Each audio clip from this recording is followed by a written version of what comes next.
due to whatever happened, and I don't exactly know the whole thing of what happened, I actually see numbers in things. And so when I look at something, I can actually see the numbers that make it up. I know that sounds really weird, but it's kind of like seeing a grid of something. And then you also have the ability to lower the grid. So lower your vibration, and then it turns right back into matter. And then I can see it just as what it is. So I have the ability to move between those, which I think is what makes it easier to see the patterns. Stock markets are easy for me to follow because I can see exactly the pattern, but I see the numbers in the way that they move up and down, not just the images that you have. Good evening. Welcome to the show. My name is John Glasspool. Welcome to Earth to the Other Side. Tonight, I have the pleasure of speaking with Devon Kramer, who had an NDE on the, I think it was 2016, January 2016. Correct. Welcome to the show, Devon. Good to have you here. Thank you. Excited to be here. Awesome. So let's take us back to that day when you had this incredible experience. Basically, what had happened is I had bought some CBD. I was trying to get off some very high-end pain meds, Oxycontin, Vicodin, because of the fact that I had kidney issues. And I was in and out of the hospital about 16, 17 times in 2 years. I had been lit up more times than a Christmas tree in terms of CT scans, things like that. And what I wanted to do is I wanted to start taking care of myself. So I decided to get some CBD. And I ended up having an adverse reaction to the CBD. It turned out to be spiked. But at the time, I didn't know that. I took the CBD, and within about 30 seconds, I knew something was not right.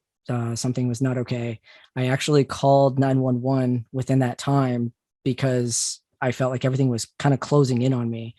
So I called 911. I let them know that I had poison in my system, which is what I felt like. I don't know if anyone's ever had an experience of poison in your body, but it's like your body rejects everything about it, and it just does not feel right.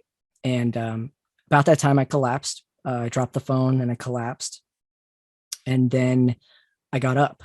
I remember actually standing up and looking around, and I looked down at my body that was still laying there.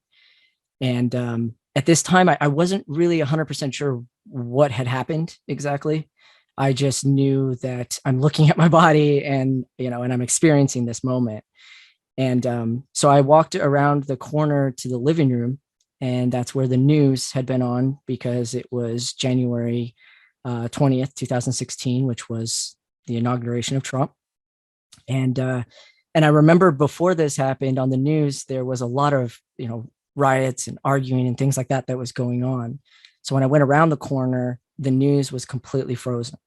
It wasn't moving whatsoever. Now, this might have been the TV was frozen, which I could understand, except for the fact that I looked outside and nothing else was moving. But I was intrigued with the freezing of the TV. I wonder if that was something that was, as a part of your experience. It makes sense if everything outside was frozen as well. What did you see outside that was frozen? Was it like a car that sort of just stopped in the middle of the street, or? No, there was actually a bunny that was up and not moving. Like it was up on 2 feet kind of thing, as it was supposed to move, but you could clearly see just looking at the eyes and looking at everything, it was not moving in any way, shape, or form. And that was really interesting. And the other thing that was interesting is that the bunny had a completely different vibration as well in terms of the color that it wasn't your typical, color that you would see in a bunny. Mm-hmm. My dog was the same. I had a yellow lab, and I can tell you that the color that I was seeing on Nova at the time was not a yellow lab color. And she didn't move either, which is also kind of interesting. I never thought of that. She was next to me, and then she was there like the whole time, as if, statue kind of thing. And that was really trippy for me too, is especially to look at the TV and know there's chaos. And then all of a sudden it's just no one's moving, nothing's happening, as if things got shut off. And the first thought I actually had, the first original thought, because I was not spiritually enlightened at this point, was that we got nuked. That's what I thought. I thought, okay, this is it. It just happened so fast. You didn't even realize it. Mm-hmm. And so I think that's what was so difficult about getting me to realize that I was alive. And that's when I realized that the colors also didn't look the way that they did. And so at that moment, I realized that I was in a different space. And the moment I accepted that was the moment that all the feelings came. All of a sudden, I knew I was safe. I knew I was okay. I knew that whatever was coming next was going to be okay as well. And when I say safe and okay, I can honestly tell you that there isn't a feeling in my life that I've ever experienced that came close to that level of security. Like I knew everything was okay. And so I sat down in the chair for whatever was coming next. I had no idea. I watched Lost. I had no idea, there are a plethora of different experiences that could have came next. And so basically I called my dog over because I wanted my dog, that was my best friend, whatever was going to happen next. And about that time of acceptance is when the EMTs were speaking to me. They were yelling at that point. And then after I was awake at that point, I could not accept that I was awake. It took about 3 hours, and they stayed for 3 hours to try to convince me that I was still alive. It was an insanely powerful experience. Wow. And how old were you when this happened? This was 6 years ago, so I was 31. For somebody who, I was afraid of death my whole life. I have a younger sister who has cystic fibrosis, and we were raised in the church. So everything about my life was about somehow affecting hers. Everything about my life was about my sister and her possible death. And so to be able to be in that moment and to no longer fear, to know that everything was going to be okay, once those 3 hours passed, it changed my life forever. Yeah, I bet. Yeah. Did you experience any other beings while this was happening? I didn't actually experience any other beings, any voices, anything like that. It was actually all vibrational feeling. In that moment, it was an awareness and an understanding. I didn't actually start interacting with what you would call beings till after my NDE.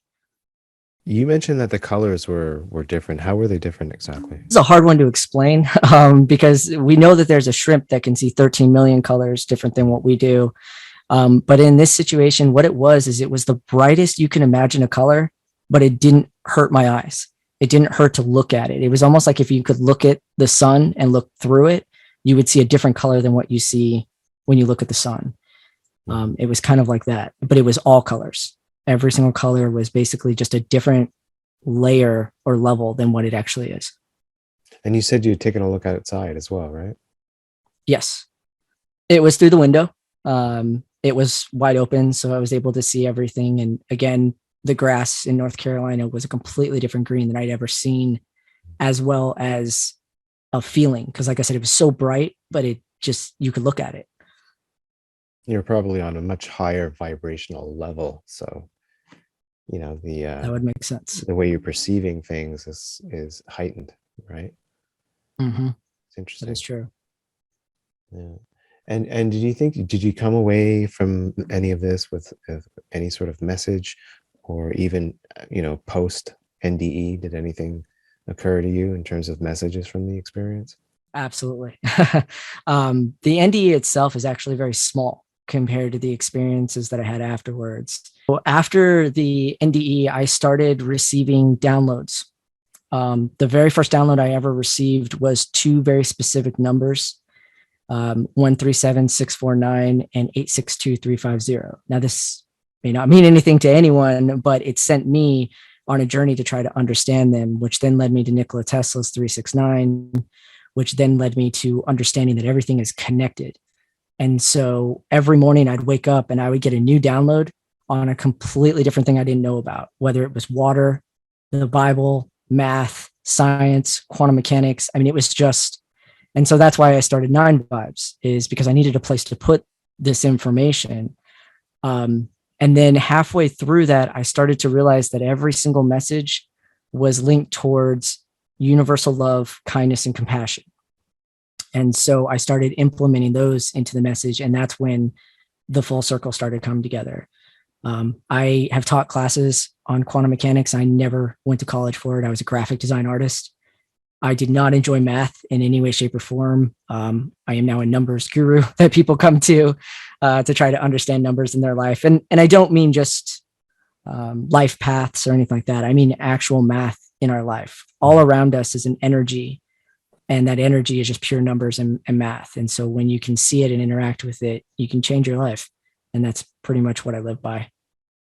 So in what ways does it change your life? Every way possible. So when this first happened, my best friend was my dog. I didn't have many friends. I didn't have a partner. I was severely, I had social anxiety so bad that I couldn't cash my own paychecks. I dated online, I went to college online, and I worked from online IT. And so after this happened, I started going out in the world, started working with the homeless. I no longer was afraid of death. So there was nothing that really stopped me from. It's kind of like when you ask that person that question of where would your life be if fear wasn't there?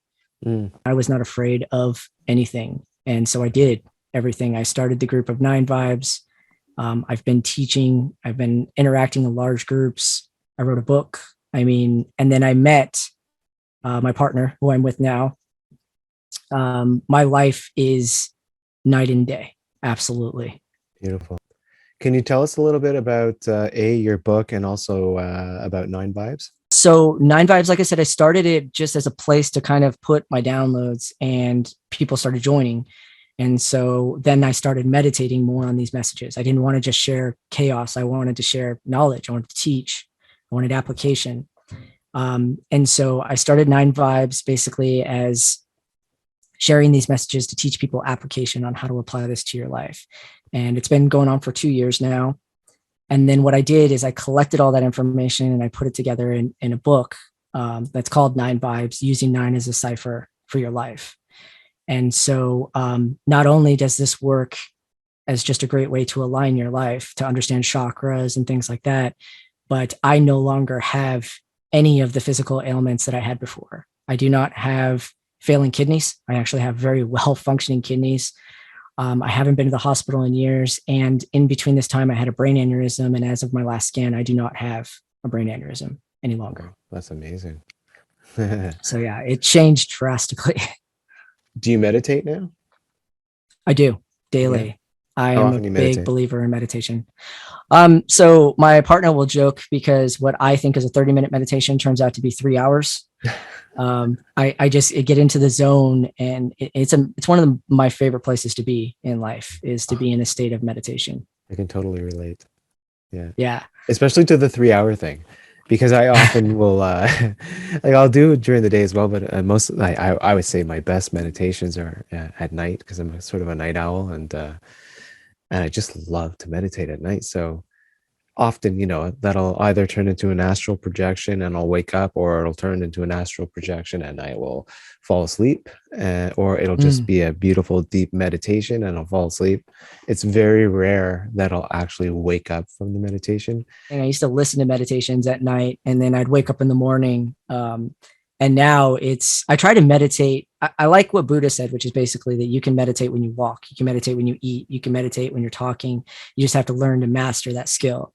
Yeah. So I spend a lot of time focusing on what meditation means to me and how to apply it all the time. It's one of the reasons why I started teaching about raw time, was because it's a way that you can actually meditate without being attached to any religion or any belief whatsoever. Mm-hmm.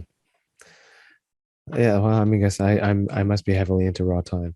And the first time I actually meditated while, awake and, in my waking activities, was just going to grab something from the mailbox. So I decided I was going to meditate on the way there, and it was amazing. It was amazing. What I felt was like the energy, even from the cement and the asphalt under my feet. I could feel energy, just shooting up my body, and noticing. It was amazing. I know I sound like a broken record. Amazing, but that's what it was. Truly incredibly amazing. You're perceiving everything all at once and in such a deep fashion, like it's so deep and intense. You know what I mean? I think it's incredible actually that we can do these things, and if everybody did it, there would be a lot more peace in the world. I'll tell you, right? Absolutely. One of the things that one of the downloads that I got early on was understanding energy, understanding what energy actually is. And I learned from a master about aerokinetics. I love working with aerokinetics. And I think a lot of people think that aerokinetics means you're controlling nature, you're controlling things, or you're moving things. That's not what it is. It's collaboration with what you're talking about. It's collaboration with energy. It's understanding that it is sentient, it is intelligent, and it's about, working with it. But I love that. I'd go out in nature and just, stand there for a minute, and all of a sudden you bring up, that the ambient energy, and then all of a sudden you bring it down and you see yourself doing this, and you start to realize there's so much more to this world than what we can even imagine. Oh yeah, big time. Yeah. It's cool, like different people at different levels popping bubbles and figuring out different little things about our universe, and some share, some don't, but at least it makes the journey all that more interesting. Right. Knowing everything isn't all that interesting, as we both know, right? I mean, the downloads that you receive, are you receiving these while in meditation, or is it during a sleep, or like a dream, or is it during the day, or all of the above? When I first started getting downloads, they were always in meditation. Absolutely. Now they're at a place where I receive them throughout the day randomly. I could be doing something and all of a sudden I'd have to jot it down because it's clear. Meditation or downloads are really easy because they're always things you never had an answer to before.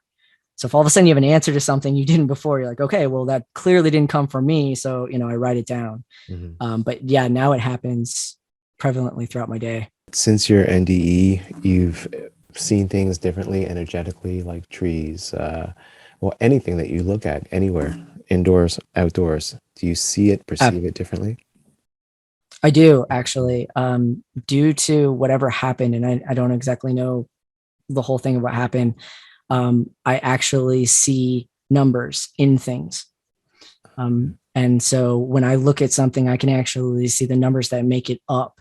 I know that sounds really weird, but it's kind of like seeing a grid of something. And then you also have the ability to lower the grid. So lower your vibration, and then it turns right back into matter. And then I can see it just as what it is. So I have the ability to move between those, which I think is what makes it easier to see the patterns.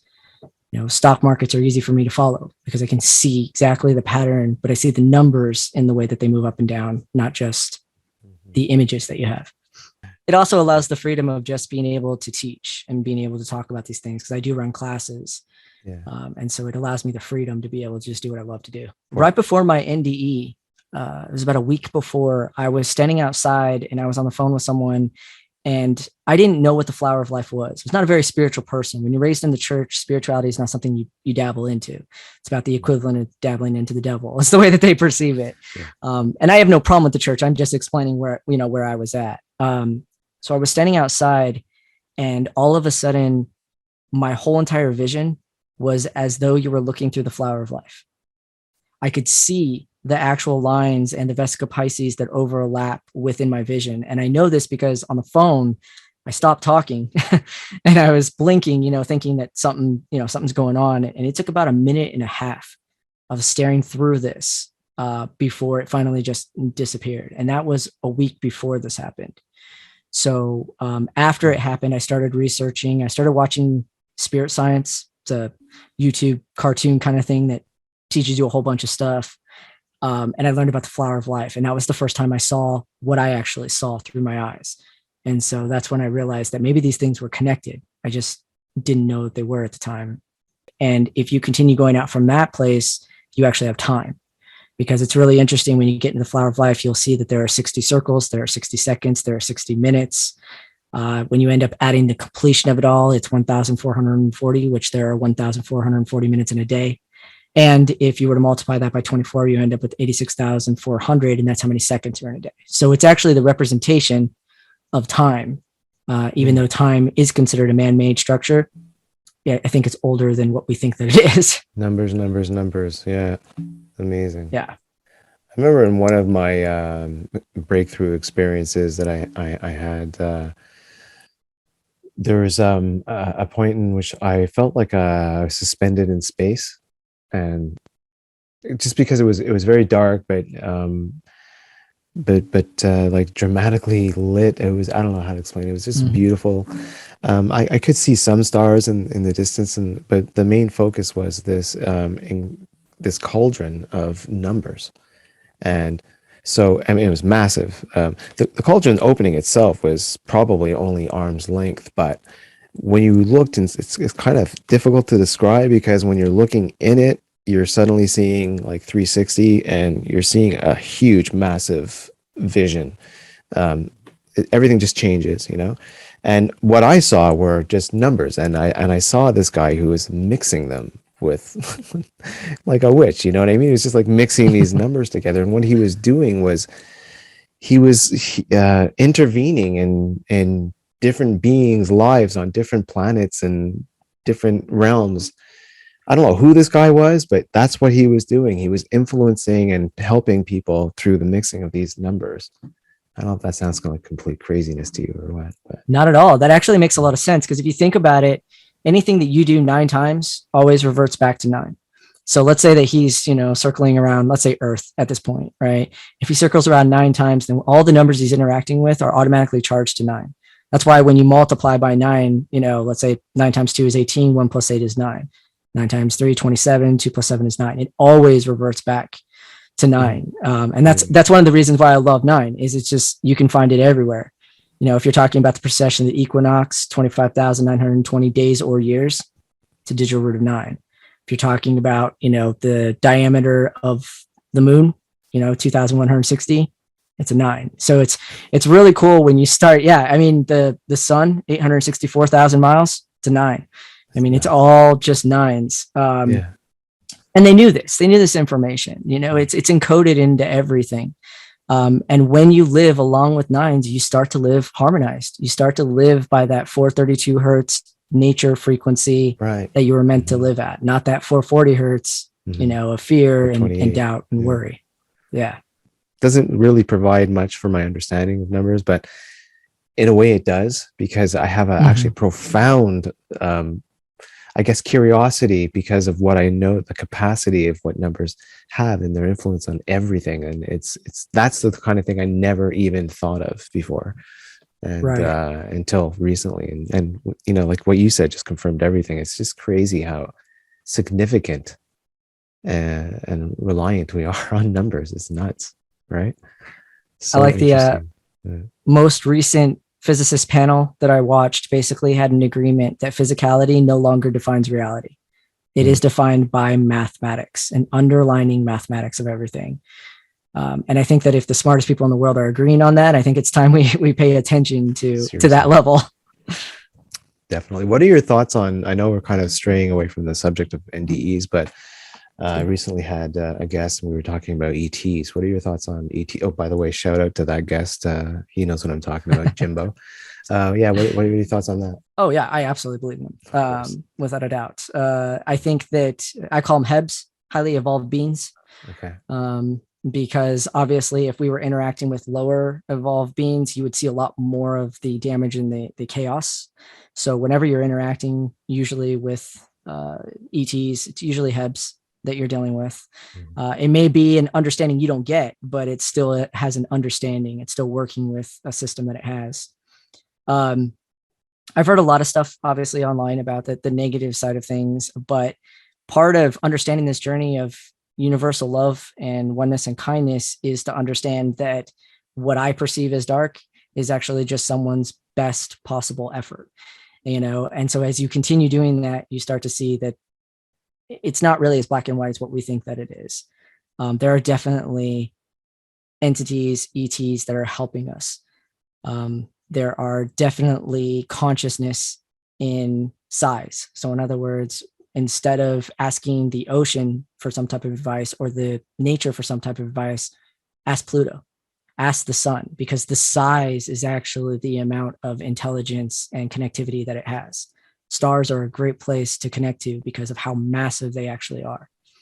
But I believe in all of it. There is no question. And in fact, if you can make it up, I believe in it.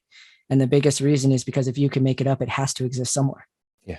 You can't make something up. That's exactly how I feel about it. Yeah. Was because my first place was fear. And then I had to go back through the feelings that I felt. And I believe that what I felt was the alignment that you can feel within your body when things like your chakras and your energy is aligned. It's where you feel the most secure, the most safe, the most loved is when that happens. And I think that part of my journey, part of what I do is I try to get people to realign their energy so they can feel that here. You don't have to go through an NDE. You don't have to die to go through that experience. You can feel it here and now and experience it. And it's one of the things I tell people on 9 Vibes. If your goal is to ascend, as in to leave everyone behind, you're not going to find it in 9 Vibes, because it's about doing it here and now, not after, things happen. One of the earlier downloads that I got because again, I was raised in the church. So if you can show me something spiritual in the Bible that isn't, esoteric kind of thing, that catches my attention. And I think I needed to break through that wall, to get to that place. So one of the earlier downloads that I got was the understanding that the chakra frequencies are actually in the Old Testament. And so what I did is I followed this download that I had, and it took me to Numbers chapter 7, which is ironic because you have the 7 main chakras. And Numbers chapter 7 is really interesting because all it is it's a repeat of the exact same information, but they changed the name of the houses. So it's 12 houses and it's the exact same information. So-and-so house gave silver, so-and-so house gave gold, so on and so forth. So I looked at this information, and what I noticed is I took Pythagoras's information about adding numbers together, or you can say Nikola Tesla's digital roots. And when you look at, let's say, the very first one, it's broken up into 6 different parts. So it gave gold, silver, ox, that type of stuff. And then it repeats the same thing. So when you take the first one, let's say that it's silver, day 1 silver, that would be 12. So 1 + 2 is 3. Well, then the next one actually, if you jump down, is actually going to be silver again, because it's the same information, just a different house. And so that one will be 12, would be 18. And so 1 + 8 is 9. And the next one will end up being 24. 2 + 4 is 6. So I'm like, well, 3, 9, 6. That's my root chakra. Okay, that's interesting. So I jump down to the next one. Every 6 all the way down that ends up revealing all 7 of your main prime chakras, not only once, but 12 times in a row.